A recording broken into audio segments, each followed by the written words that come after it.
You're watching Sipping Off the Cuff on Tequila Aficionado.com. I'm Alex Perez in Southern California. I am Mike Morales here in San Antonio, and Alex, you and I have been discussing and dissecting the types of glassware. Cristal. Cristal, yeah, not the cristal you're thinking of. We haven't been using Cristal. for because then we'd only be using the champagne The glass. champagne. We're talking about glassware, and we've been very fortunate. We were sent glassware by the now. I hope my pronunciation is correct. I've heard it said it's Glencairn Glass Company. They're out of the UK. You may have seen these glasses before. They're great for Scotch whiskey. These are branded by Glencairn. Um, yeah, isn't that cool? See it. And there's another version. They call this the Copita version. As you can see, they do some branding as well. This one's unusual because this one is considered a whiskey, a Canadian whiskey mixer, is what they're calling it. What And does it say on it? mine doesn't say anything. I don't know what yours says It on it. says Maker's Mark on it. Oh, Maker's Mark. Okay. The Cool. mine's blank, as you can see. Mine was not branded. As you can see, these are samples that Glencairn sent to us. They have a beautiful catalog. And this particular glass is unusual. I'm not even sure how we're going to wind up using it or with what. But we're going to experiment with some tequilas and these new glasses. And then later on, hopefully before the end of the year, we'll be able to have one of the representatives for Glencairn here in the United States talk to us on a blab and we'll keep you posted. Yeah, we'll keep you posted on blab. Be blabbing on the We'll be blab. blabbing on blab, but we'll be blabbing on glassware, and you'll be able to, if you're watching us, you'll be able to participate. We'll let you know when that happens, okay? That But sounds vicious. isn't that cool? We're gonna try. We're gonna play around with this, okay? Traditionally, you know, Scotch and whiskey and rum. These glasses are used for dark spirits. We're going to play around with some white spirits because, as you know, tequila comes in three three different expressions, three different marks. They have a blanco, which is an unaged, reposado, which is aged slightly, and then the añejo and the extra añejo. So we're gonna play a little bit um, with this maybe versus Riedels, Alex, perhaps. I mean, we pretty much know how a Riedel is going to react because we've done so many of these. But again, this one may be a little bit difficult for you to hold on to because we're you hold it by the foot. You try not to warm it up.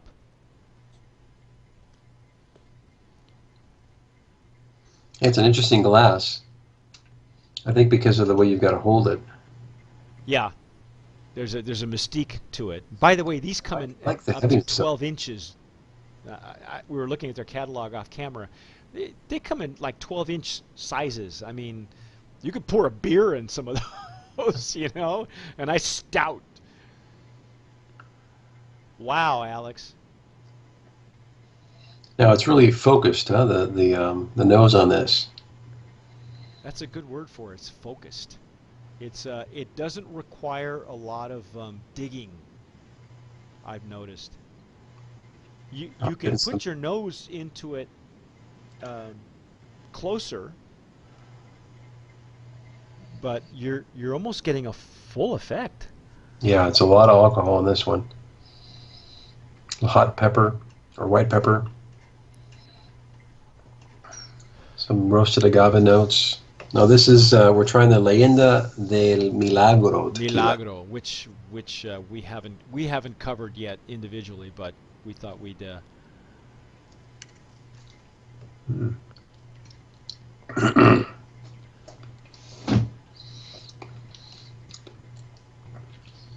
I like the way this lays it on your palate, on your tongue. Mm.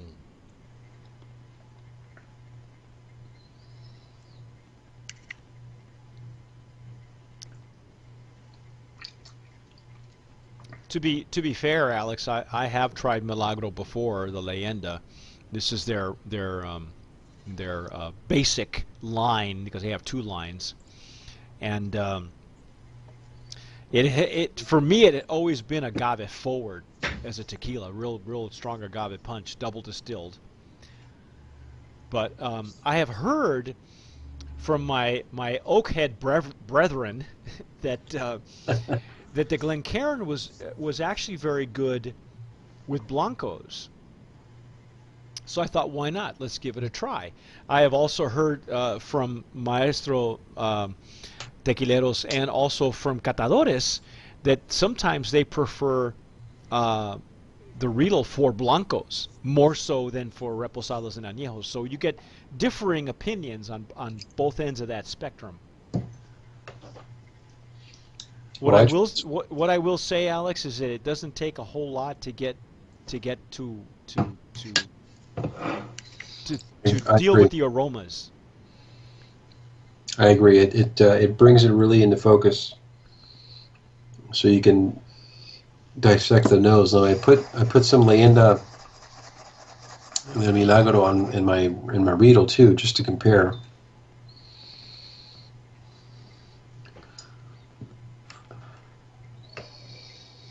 You'll also see that there's no obstruction of look either. I mean, pretty much you get the same legs and tiers.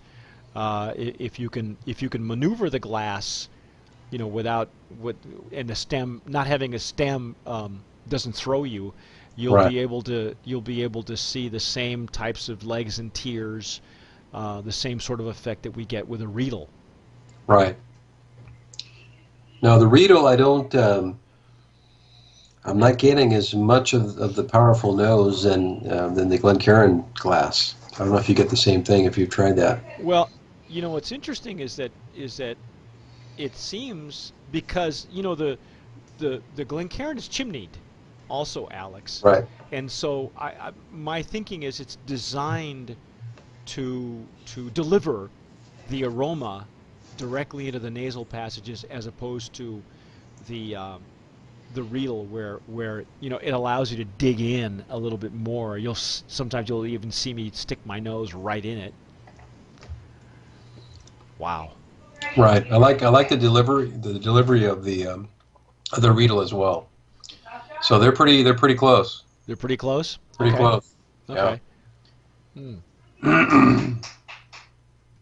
Well, while we're discussing the Blanco, we just thought that putting an añejo in here would have been way too easy, because Scotch only No, comes Scotch and rum, and Canadian whiskeys all are dark spirits. They only come in one varietal, whereas tequila, again, you get three different types of varietals.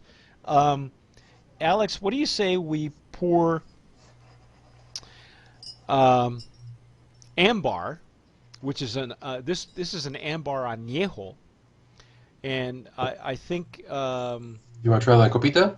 yeah, let's try it in a copita. This is considered a copita style, and I think for guys with big fingers like me, big hands and kind of clumsy, this is probably the most solid glass that Glencairn uses for whiskey sampling.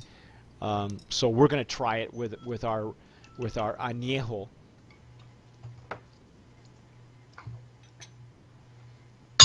No, this is the Ambar Añejo. Beautiful bottle too. We'll Yes, do this on the show. we're gonna get that. We're gonna get to ambar here shortly, um, but I'm sure it's readily available in Southern California right now and Las Vegas. Wow, look at I, that. yeah, I like the short glass and the wide body Yeah, compared it's to kind of it's got a bigger bowl than what the right the bowl. yeah the it's got a bigger bowl than what you're used to seeing in a Riedel. And again, you can swirl. You can see the color. You can see the legs and tiers. That's a pretty color, Alex. That really just showcases the color very nicely. I like that the copita allows you to. I don't even have to get in that far. Obviously, it's Oh, tequila wow. too. Wow.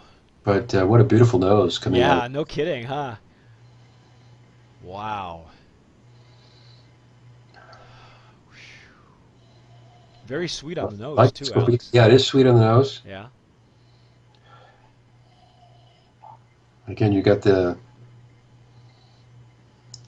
dried fruit, like dried raisins,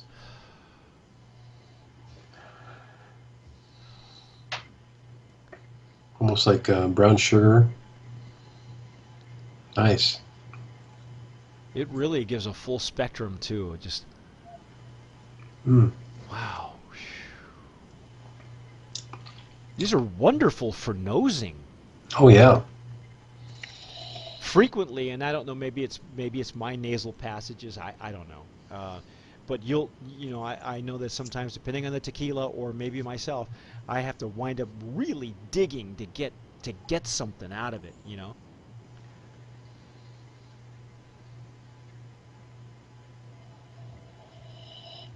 Nice. I like the way this one lays on the tongue too. It's a great glass. Wow. Oh wow. Oh wow. Oh, Did you notice Yes. the mouth position with Uh-huh. this glass versus the Riedel? Versus well, yeah, because the Riedel, you have to tip your head back, for a small swallow. This only allows for a swallow for a small sample. Very Mm-hmm. good. Very Mm-hmm. different. You're right, Alex. It forces you to pucker. Right. So it's laying it down really on the very front of the tongue and letting it go back, Yes. right, if you will, if I'm describing it correctly. Yeah, yeah, yeah. So you hit it from the very front of the tongue, and you're letting it lay all the way to the back. So you're getting the full flavor spectrum. So would you say then, Alex, judging from what we've just done, that this probably would be a better type of glassware for an aged tequila? I think so, Mike.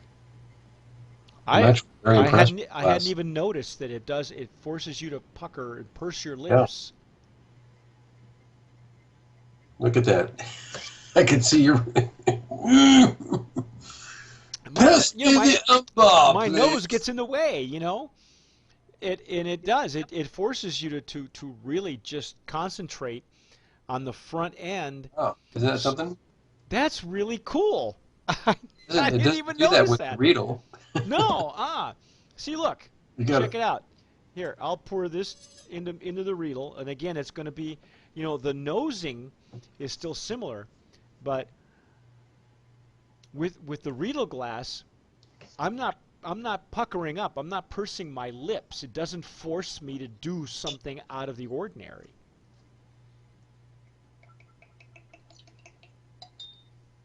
This glass, the Riedel glass, allows me to give myself a proper amount. In other words, I say when I stop to do that.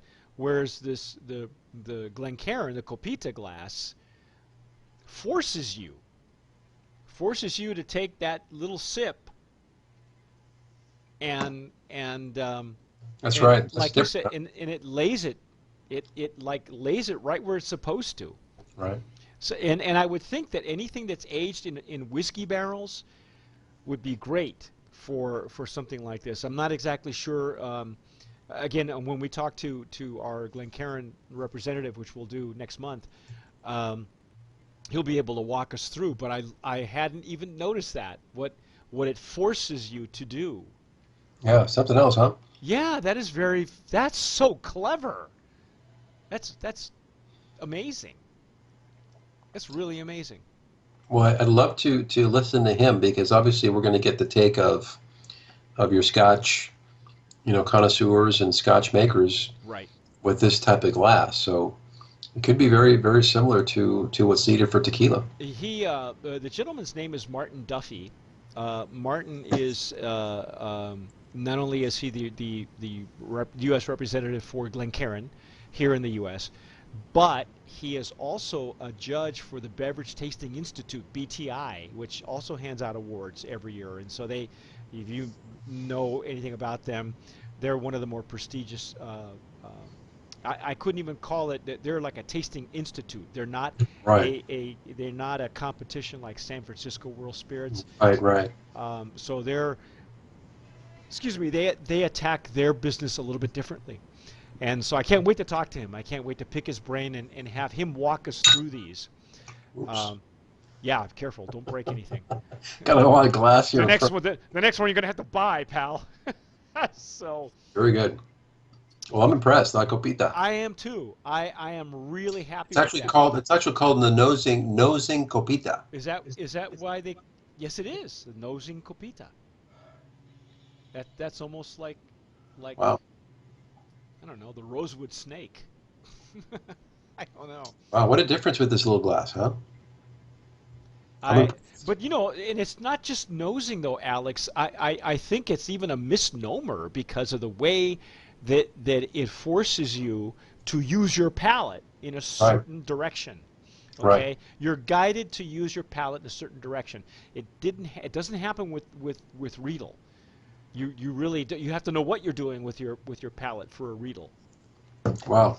So it's really coating your entire palate from the very tip all the way to the back. Right. And Instead in a of instead of proper order as opposed to I don't know, hit and miss, spray and pray. well, I think with the I mean obviously I love the Riedel too, but the Riedel kind of drops it in the middle of your tongue. Yeah. Okay, and so it's almost you almost bypass the tip. You know, obviously when you're swirling it in the mouth a little bit, you finally get to the tip. But Well, you again, Alex, you have to know what you're doing with your palate. You have to be practiced. Whereas with the copita, I don't know if you ever you've ridden horses, right? yeah, Okay, I used to own horses, and I had a Tennessee Walker years and years ago. And the Tennessee Walker, if anybody knows anything about horses, they have a wonderful gait. They paddle like this, like a paso fino. They paddle when they walk, but it's like sitting in a rocking chair. There's no, it just makes you look good. This is like a really good horse. You can be a lousy horseman, but or a lousy taster. But with this, it's really an instructional tool. I mean, if you do this enough, you'll get in a habit of tasting yeah, any spirit in the proper manner in the proper location so that with I think with the Riedel glass you have to know what you're doing. you're right. At least that's how I get it. Um, Finally, Alex, let's pull out. Let's Ah, do the Dos Artes Extra Añejo, and we're going to try this in a Canadian. This is going to be so much fun. This is called the Glencairn Mixer Glass. It's specifically for Canadian whiskey, which in and of itself is a blended whiskey more often than not. And you'll notice that this glassware is stemless. It may or may not be a little too difficult to hold, but it is chimneyed. And I'm just really curious to see what an extra añejo does in this glass. oh, you haven't tried this yet? Oops. Oh yeah. Well, I mean, I haven't. I've tried the Dos Artes, of course, because it's a Brand of Promise winner. What I haven't done is um, I haven't tried Interesting. the extra añejo in this kind of glass because we try not to hold the liquid. I'm not even sure how to hold it itself. I mean, this is a nice way to display it, but I would imagine you do this like Alex is doing. Now it's chimneyed like your favorite glass, Alex, or like mine. Right. See how it's got a chimney like a hurricane glass is chimneyed. That's kind of the um, what we're trying to tell you is that it's fluted at the top. Okay. Yeah. And Again, you'll be able to see color. You'll be able to Yeah. swirl. There's plenty of Let's surface. see the color on that. It's a much larger glass, though, Alex.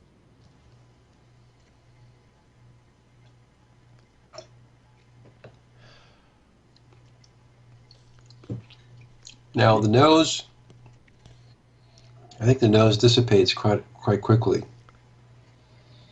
Well, this is a very sweet smelling extra añejo. I think I have to dig in a little bit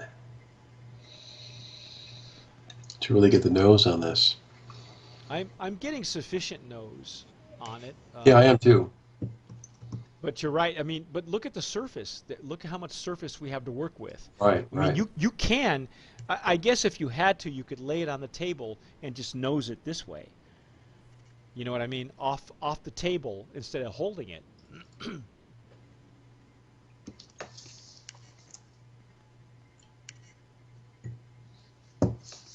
Well, obviously it's very good. This was a Brand of Promise winner, folks. Wow. It's one of my favorites. Oh my Beautiful, gosh. beautiful tequila. Now you know I poured it into this one. In the Glencairn. Okay. In But the original Glencairn. We're as you can see, we're doing a little. These are our only samples, so we're doing a little. and this is really off the cuff, guys. We haven't even. Yeah, we're playing around with it like you would. When you get a brand new toy at Christmas. This is kind of what we're doing.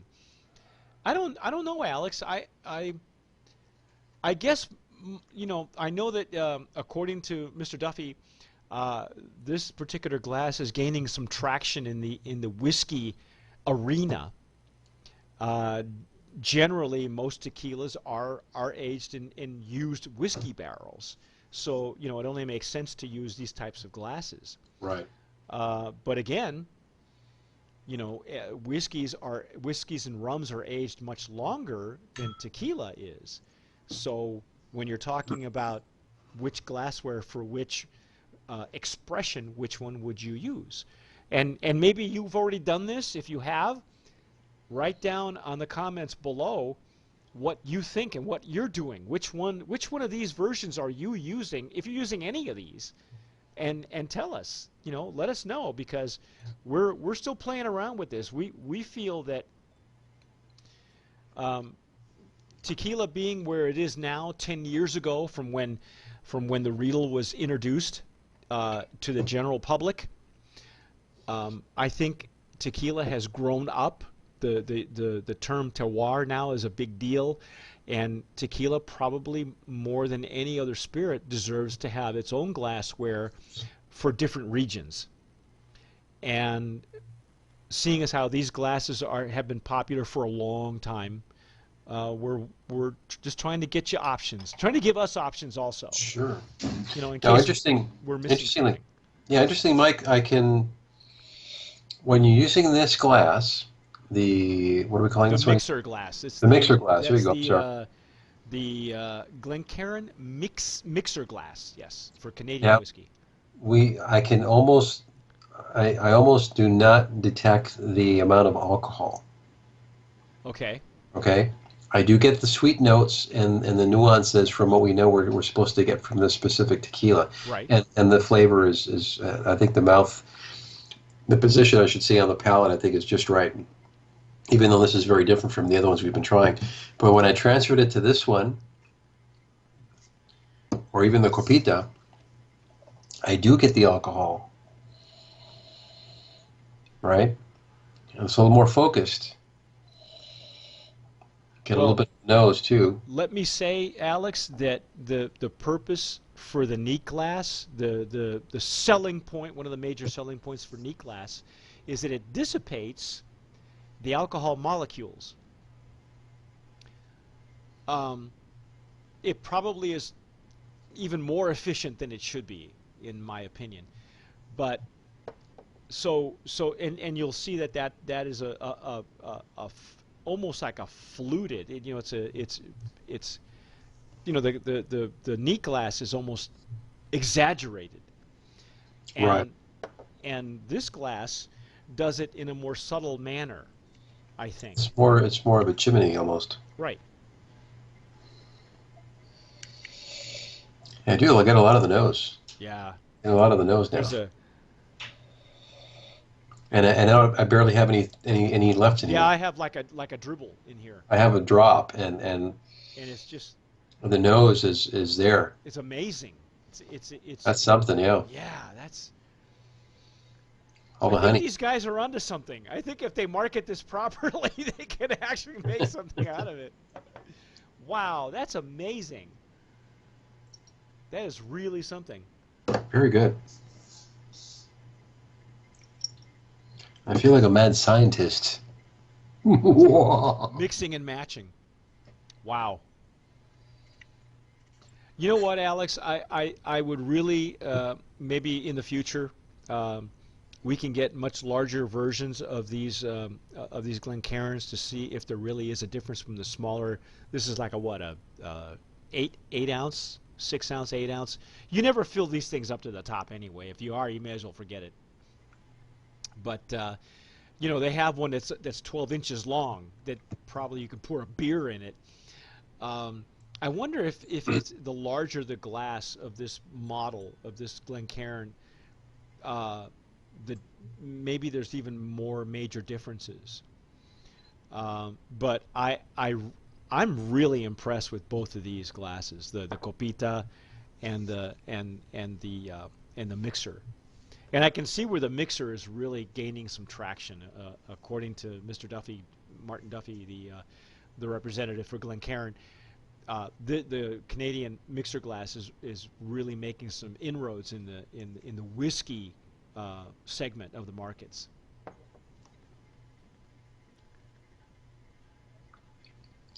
I can see why. Good glassware. What do you think, Alex? What's the I think you know what.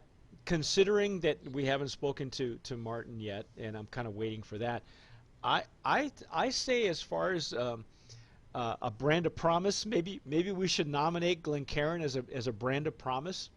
What do you think? I think so. I mean, we're always looking for some good tools, and it looks like they're onto something. I really like to get the guided tour from them. I would too, and I think that that's going to happen sooner than later. Um, right now, the way we're scheduled, it'll probably be we'll be able to talk to him, blab with him, in November, and we'll set that up for you so you get a chance to watch it here on TequilaAficionado.com, also on YouTube. But you know, stick with us. If you have any special glassware that you want us to know and maybe try out here on the show, let Sure. us know. Give us a model number. Give us tell us where to find it. Um, if there's something maybe you're using, you know, that we're not aware of that's out there, let us know in the comments below. Don't forget to subscribe. And that's Sir, our tour of glassware. I'm Mike Morales here in San Antonio. I'm Alex Perez. You've been watching Sipping Off the Cuff on TequilaAficionado.com, and as always, sip wisely.